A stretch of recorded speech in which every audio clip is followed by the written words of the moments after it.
Whooplam! Stoners, pack your balls. It's time for Beef Sticks Podcast.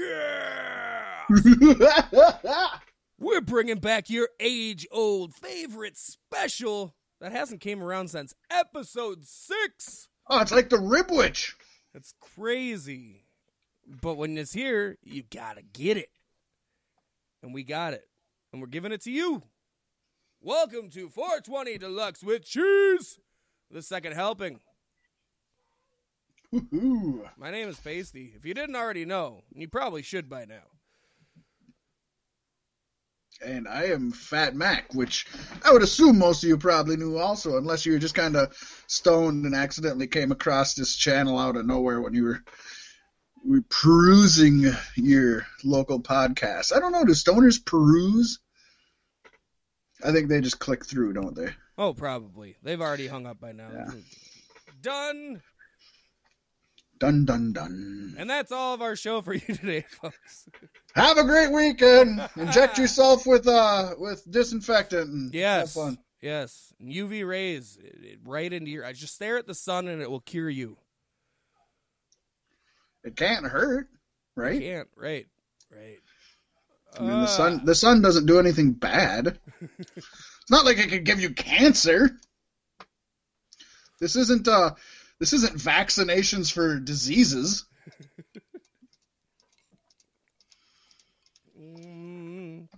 Oh, that sounds good. Oh, it is tasty. It is tasty. Got some Jesse James bourbon in the house. It's a good smooth ride. We like old Jesse James.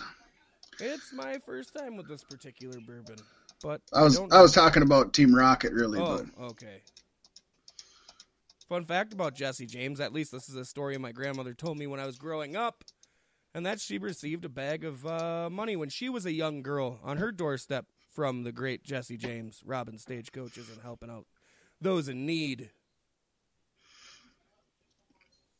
It was I'm pretty sure my grandma wouldn't lie to me. She wasn't that kind of a lady. So I'm taking it as fact.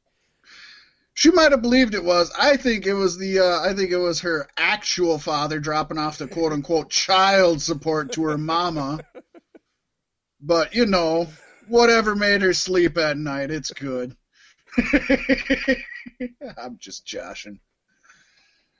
Man, families that is awesome. Split up back then. They just murdered each other. Yeah, or just never spoke of it. Yeah. I know my whole life. My grandmother and grandfather never even slept in the same bedroom. You gotta love it when you hear people nowadays like, oh, back in our grandparents' days, there wasn't any divorces, and it's like, yeah, and your grandma got beat the shit out of too. Divorce is called dysentery. Yeah, there was not one. There's not one couple that stayed together that the wife did not get beat. Maybe not even maliciously. That's just how it was back in the day. Food was cold, you slapped her. I mean, it happened. Well, when it's the like, TV's they not weren't working, happy. you gotta bang on it a little bit, right? Exactly. So it's like they weren't happy. Just because they didn't get divorced didn't mean they were happy. There's a huge difference. I'll tell you what. Show me somebody who's been married for 5 years and show me somebody who's been divorced for 5 days. I'll show you who's happier. Right. Fucking A. Unless he's paying alimony out at least before them alimony checks get written. That's why I said 5 days. 5 days. He hasn't written the check yet. 5 days. All right. 6 days is pretty questionable. It's man, they can get that paperwork going now. Maybe not during the COVID, but.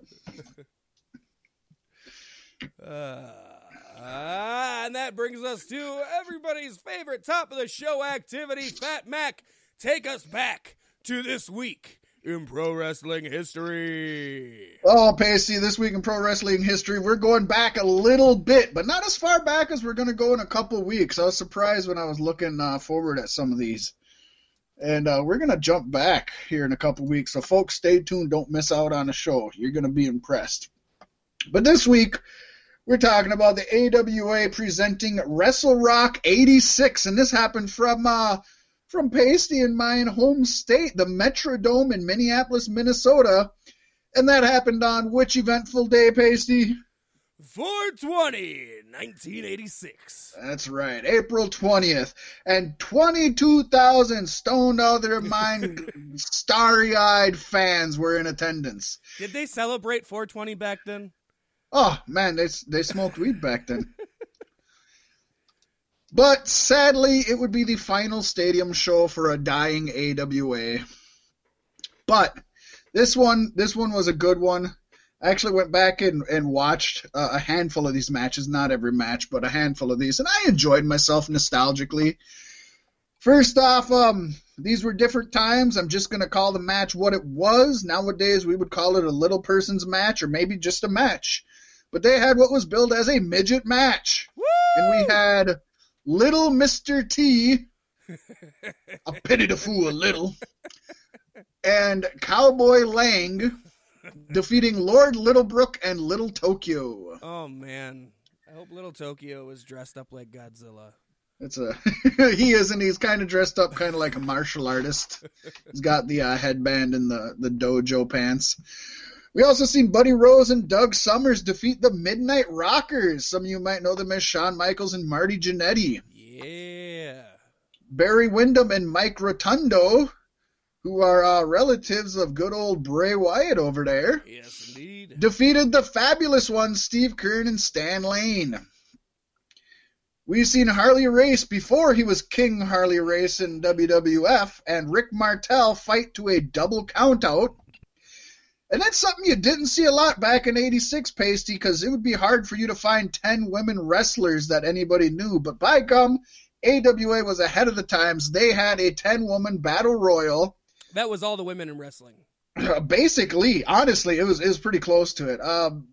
The winner, I think everybody listening to the podcast will recognize the name, Sherry Martel. Mm-hmm. And she defeated some names that are memorable and some names some folks probably don't know. I know I don't know all of these. And hell, the first one is a WWE Hall of Famer.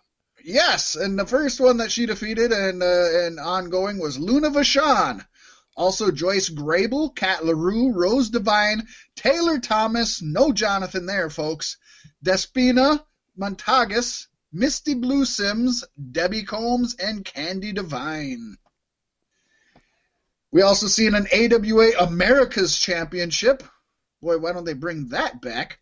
Sergeant Slaughter defeated Kamala by DQ to retain the title. AWA World Tag Team Championship, Scott Hall and Kurt Hennig defended their title against the Long Riders, Bill and Scott Irwin.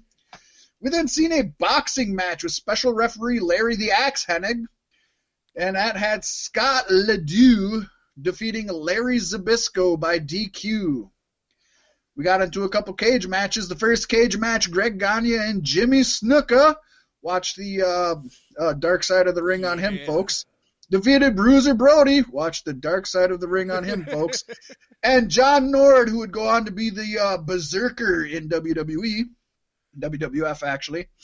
Next cage match, the Road Warriors defeated Freebirds Michael Hayes and Jimmy Garvin. We then seen Vern Gagne defeat Sheik Adnan Al-Kaasi.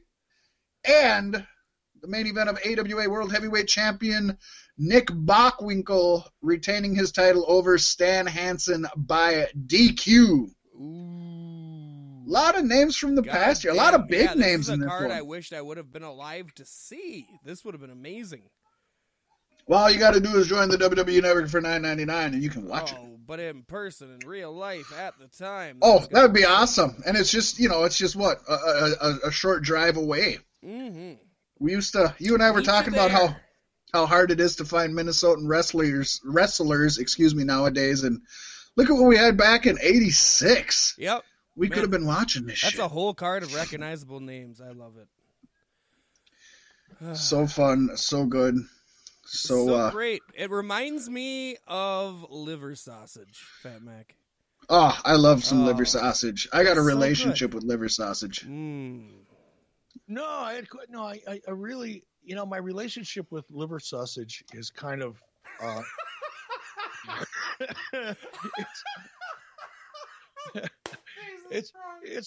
it's been an off and on relationship my whole life. At some points in my life, I've just, absolutely craved it and loved it. And then I would I'd find another love. It's like finding another woman. And all of a sudden, all of my focus and my energy was on something else. But just like that high school sweetheart, just like that first love you ever had, there's always that little bit of tug at your heart every once in a while when you're feeling nostalgic or you're just in a certain frame of mind and you're looking back. And whenever I reach one of those kind of states of mind, I go right back to liver sausage, because that's the relationship we have. But no, at this point in time, I had kind of an estranged relationship with liver sausage. So weird to compare liver sausage to relationships. Who says he's comparing? That's the best thing about these token JRRs when we give little to no backstory on them. What is he talking about? Honestly, what is he talking about? Oh, man.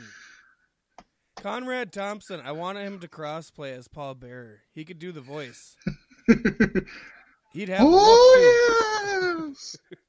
Oh, you'd have to. Have you ever seen the Alabama Dream? No.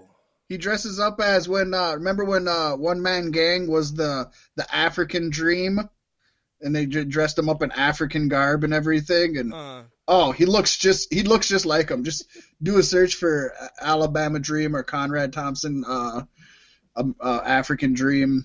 Hakeem, not Hakeem. The African Dream was One Man Gang. Yeah.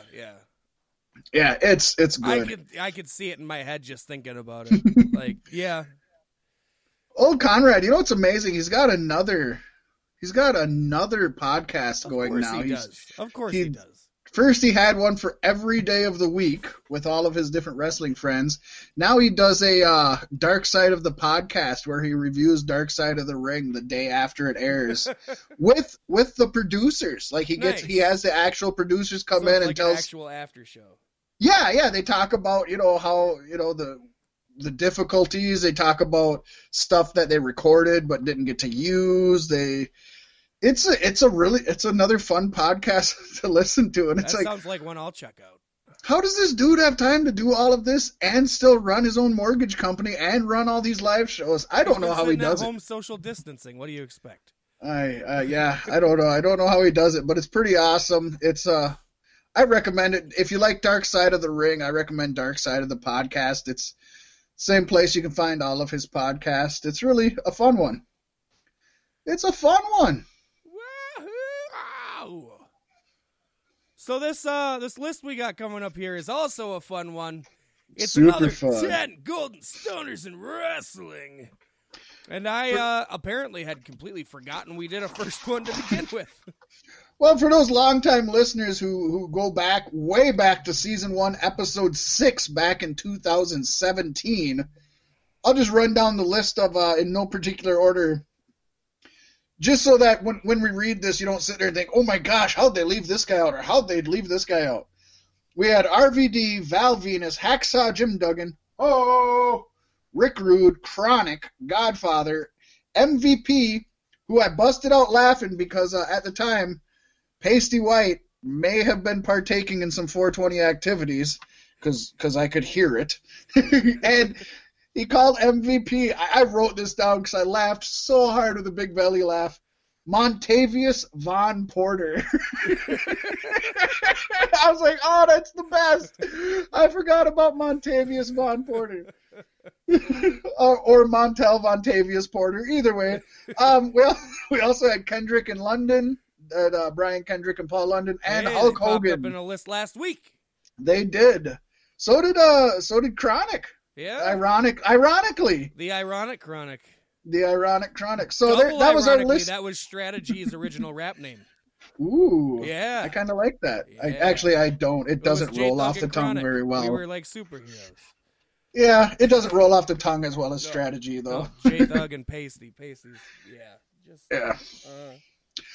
But there you go. That's why if you're thinking of any of those names on the list, that's why they're not on this list.